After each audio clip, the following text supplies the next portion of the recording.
మామిడికాయతో ముంత మసాలాని తయారు చేసుకుందాము. ఇది ఈవినింగ్ స్నాక్స్ గాను స్పైసీగా ఏమైనా తినాలనిపించినప్పుడు చాలా బాగుంటుంది. మీరు ట్రై చేయండి. ముందుగా పల్లీలు తీసుకొని కొంచెం ఆయిల్ వేసుకొని వేయించుకొని పక్కన పెట్టుకున్నాను.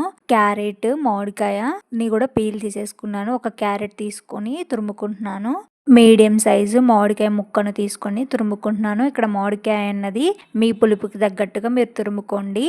ముంత మసాలా కోసము 2 కప్పుల బొరుగులు, క్యారెట్ తురుము, కొత్తిమీర, ఒక ఆనియన్, ఒక టమాటా, కొన్ని పల్లీలను వేయించుకొని పక్కన పెట్టుకున్నాను కదండి. ఇప్పుడు అవన్నీ కూడా వెడల్పాటి గిన్నె తీసుకుని అందులో వేసుకొని కలుపుకోవాలి.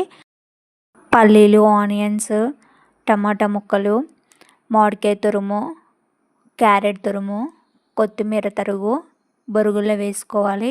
ఇప్పుడు 1/2 స్పూన్ కారము, 1/2 స్పూన్ పసుపు, 1/2 స్పూన్ ధనియాల పొడి, 1/2 టేబుల్ స్పూన్ గరం మసాలా వేసుకుంటున్నాను. ఇవి వేసుకున్న తర్వాత అంతా ఒకసారి